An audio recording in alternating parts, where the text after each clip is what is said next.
जिस सोच से हम लोग जाते हैं महादेव के पास, उन्हें भगवान मानकर अपनी मन्नतों के लिए उनसे कहते हैं, मनोकामना पूर्ति के लिए महादेव से मांगते हैं, मेरे साहब कह रहे हैं कि वही महादेव गुरु रूप में हमको आपको ज्ञान भी दे सकते हैं, लेकिन उनका शिष्य बनेंगे तब, उनका शिष्य बनेंगे तब। क्योंकि शिष्य शब्द जो होता है ना, इसी से शासन प्रशासन अनुशासन यही से बना है। क्योंकि शिष्य वही है जो गुरु के आदेश पर चलता है, अपने गुरु के अनुशासन में अनुशासित है। हम लोग अगर बनना चाहेंगे महादेव का चेला ना, तब बन पाएंगे। महादेव गुरु तो भाई बन शुरू से ही है, क्योंकि आदि गुरु इन्हें कहा जाता है, जहां से गुरु पद की शुरुआत होती है। तो ये गुरु हैं। जरूरत हमें आपको है कि हम लोग इनको अपना गुरु बनाएं।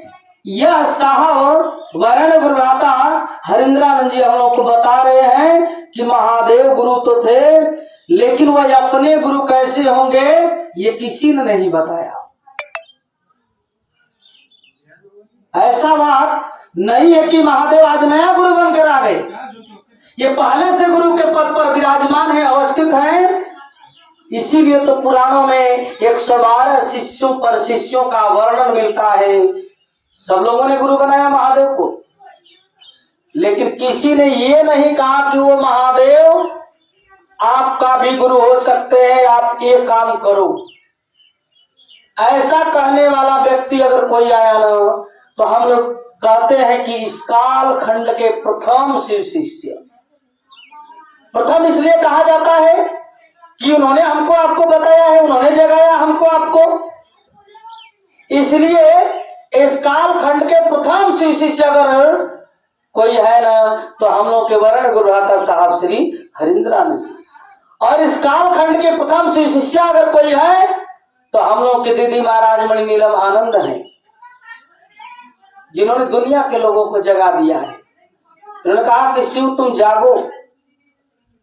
हम लोग जागरण करते हैं, जागा जागा महादेव हो, जगा दे महादेव। हम अपने मन के महादेव को जगाते हैं। आओ चले शिव की ओर। ये आवाज किसने दी है? ये आवाज किसने दी है? आओ चले शिव की ओर। साहब श्री हरिंद्रानंद जी ने, मेरे साहब श्री हरिंद्रानंद जी ने। तो शिव की तरफ हम लोग कैसे चलेंगे? पैदल? कौन टोटो कहेगा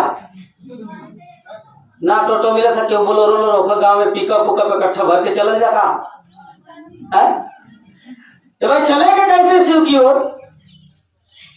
ये आवाज आ रही है, किसी ने किस भाव से कहा, उसको समझना पड़ेगा। मेरे साहब ने कहा आओ चले शिव की ओर। ये भाई शिव की तरफ क्या लेकर के चलेंगे? शरीर मन को लेकर चलना है। ये जो मन है ना, इसकी गति बहुत तेज है। अभी यहाँ है, अभी आप दिल्ली भी गए होंगे ना, तो वहां भी चल जाएगा, आ जाएगा। बॉम्बे भी जहां आप गए वहां जाकर के आ गया, यहाँ बैठे घर को भी देख रहा है। इसकी गति बहुत तेज है, बहुत तेज है,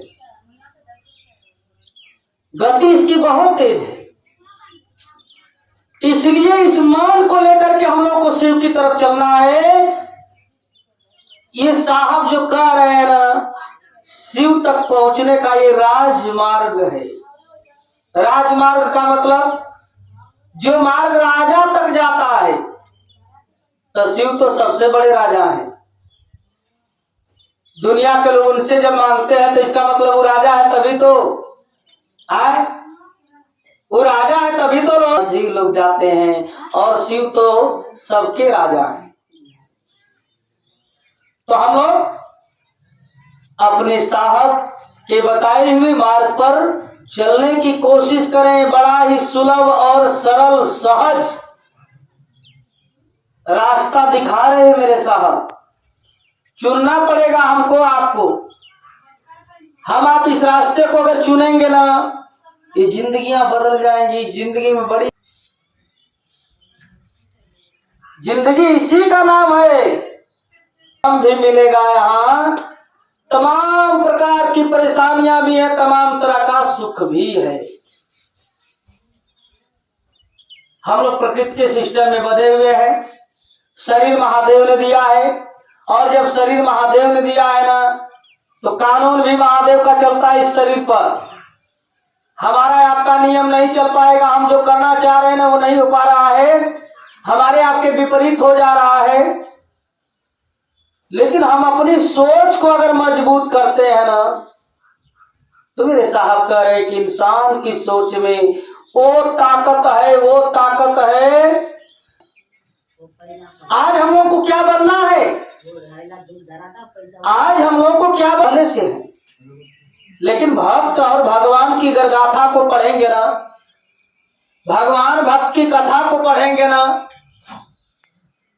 तो ये जान जाइए ना कि हमारी आपकी हिम्मत भी नहीं करेगी कि हम लोग उतना कर पाएंगे। लेकिन जो भगवान भक्त के बीच में रिश्ता रहा ना, ईश्वर प्राप्ति के लिए लोगों ने किया, अपने सत्य से कभी नहीं पीछे हटा। जो मार्ग अपनाया ना, तो उस मार्ग पर चलना उन लोगों का सिद्धांत बन चुका था। अब जो कुछ भी होगा होगा, लेकिन मार्ग जब सत्यता का है तो हम सत्य से पीछे नहीं हट सकते हैं। हम लोग जानते हैं ना परीक्षाएं भगवान भक्त की कैसी हुई। कर्ण की भी परीक्षा लिए प्रभु जी,